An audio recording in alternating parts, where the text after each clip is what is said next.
नमस्कार मित्रों, आज हम बात करने वाले हैं विश्व के सबसे लोकप्रिय नेता यानी भारत के प्रधानमंत्री श्री नरेंद्र मोदी के बारे में। वीडियो को शुरू करने से पहले समाज दर्पण चैनल को जरूर सब्सक्राइब करें। नरेंद्र मोदी जी का जन्म 17 सितंबर सन 1950 को बड़नगर ग्राम में हीराबेन मोदी और दामोदर दास मूलचंद मोदी के एक मध्यम वर्गीय गुजराती परिवार में हुआ। वह अपने माता पिता की तीसरी संतान है। नरेंद्र मोदी बचपन में रेलवे स्टेशन पर चाय बेचने में अपने पिता का हाथ बटाते थे।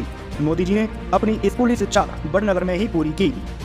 बड़नगर के ही एक स्कूल मास्टर के अनुसार नरेंद्र मोदी एक औसत दर्जे के छात्र थे, लेकिन वाद विवाद और नाटक प्रतियोगिताओं में उन्हें अत्यधिक रुचि थी। इसके अलावा उनकी रुचि राजनीतिक विषयों पर नई नई परियोजनाएं प्रारंभ करने की भी थी। नरेंद्र मोदी 8 वर्ष की आयु में ही RSS राष्ट्रीय स्वयंसेवक संघ से जुड़ गए। स्नातक होने के बाद उन्होंने अपना घर छोड़ दिया। मोदी जी ने 2 साल तक भारत भर में यात्रा की और अनेकों धार्मिक केंद्रों का दौरा किया।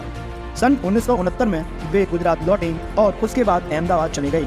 सन 1971 में वे अटल बिहारी वाजपेयी की अगुवाई में दिल्ली में भारतीय जनसंघ के सत्याग्रह में शामिल हुए ताकि युद्ध के मैदान में प्रवेश किया जा सके, लेकिन इंदिरा गांधी की अगुवाई में केंद्र सरकार ने मुक्ति वाहिनी को खुला समर्थन नहीं दिया और मोदी जी को थोड़े समय के लिए तिहाड़ जेल में डाल दिया गया था। नरेंद्र मोदी जब विश्वविद्यालय के छात्र थे तभी से वे राष्ट्रीय स्वयंसेवक संघ की शाखा में नियमित रूप से जाने लगे थे। इस प्रकार उनका जीवन संघ के एक निष्ठावान प्रचारक के रूप में प्रारंभ हुआ।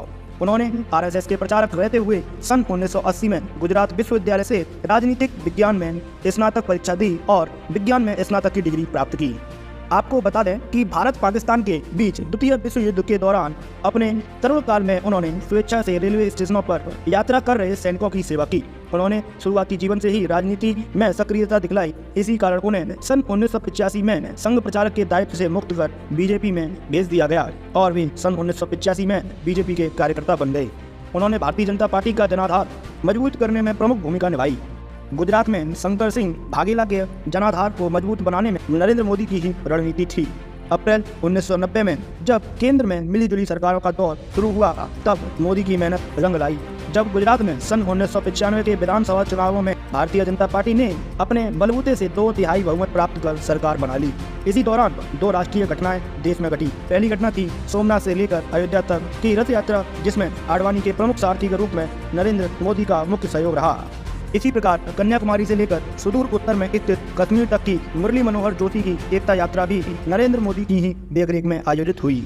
इसके बाद शंकर सिंह वाघेला ने पार्टी से त्याग पत्र दे दिया, जिसके परिणाम स्वरूप केशुभाई पटेल को गुजरात का मुख्यमंत्री बना दिया गया और नरेंद्र मोदी को दिल्ली बुलाकर भाजपा के संगठन की दृष्टि से केंद्रीय मंत्री का दायित्व सौंपा गया। सन 1995 में राष्ट्रीय मंत्री के नाते उन्हें 5 प्रमुख राज्यों में पार्टी संगठन का कार्य दिया गया, जिसे उन्होंने बखूबी निभाया।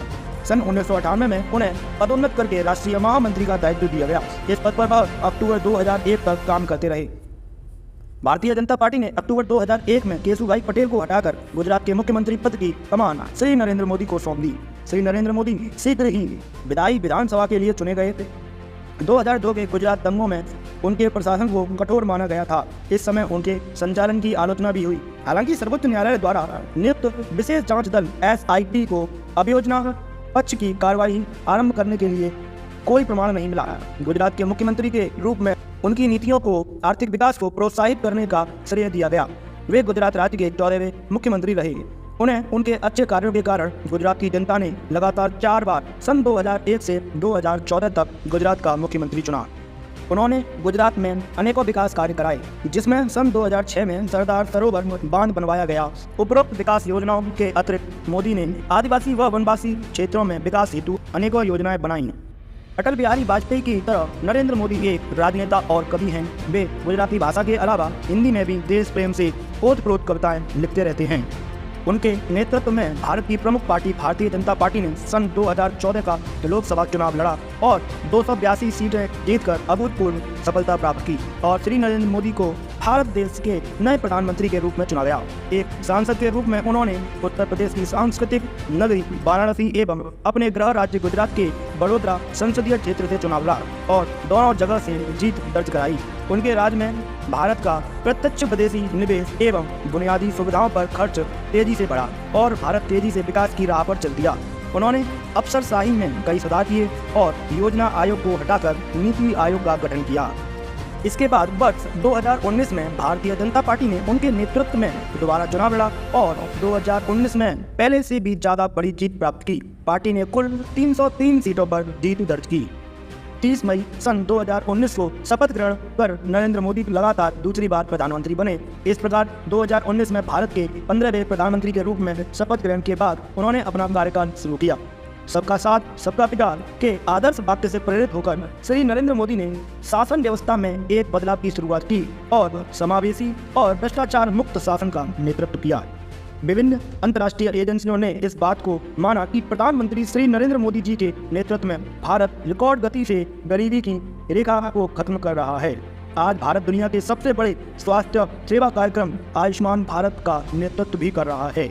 देश की वित्तीय धारा से दूर गरीबों को वित्तीय धारा में लाने के लिए प्रधानमंत्री श्री नरेंद्र मोदी जी ने प्रधानमंत्री जन धन योजना की शुरुआत की, जिसका उद्देश्य प्रत्येक भारतीय का बैंक खाता खोलना था। अब तक 35 करोड़ से भी अधिक जन धन खाते खोले जा चुके हैं। श्री नरेंद्र मोदी जी का मानना है कि कोई भी भारतीय बेघर नहीं होना चाहिए और इस विजन को साकार करने के लिए सन 2014 से 2019 के बीच 1 करोड़ 25 लाख से भी अधिक घर बनाए जा चुके हैं। प्रधानमंत्री का पदभार संभालने के बाद से श्री नरेंद्र मोदी जी ने UN, ब्रिक्स, सार्क और G20 समिट में भाग लिया, जहां विभिन्न वैश्विक, आर्थिक और राजनीतिक मुद्दों पर भारत के विचारों को व्यापक रूप से सराहा गया। प्रधानमंत्री श्री नरेंद्र मोदी जी के नेतृत्व में 18वीं G20 समिट भारत देश में हुई, जो कि 9 सितंबर से 10 सितंबर 2023 तक चली। यह G20 summit Bharat Mandapam international exhibition convention centre Pragati Maidan New Delhi में हुई। इस G20 समिट का उद्देश्य था वसुधैव कुटुंबकम, one earth one family one future. इसकी अध्यक्षता प्रधानमंत्री श्री नरेंद्र मोदी जी ने की। यह भारत में होने वाली पहली G20 समिट थी, जो कि प्रधानमंत्री श्री नरेंद्र मोदी जी की अध्यक्षता में हुई। मित्रों, वीडियो अच्छी लगी हो तो वीडियो को लाइक करें, शेयर करें और समाज दर्पण चैनल को जरूर सब्सक्राइब करें।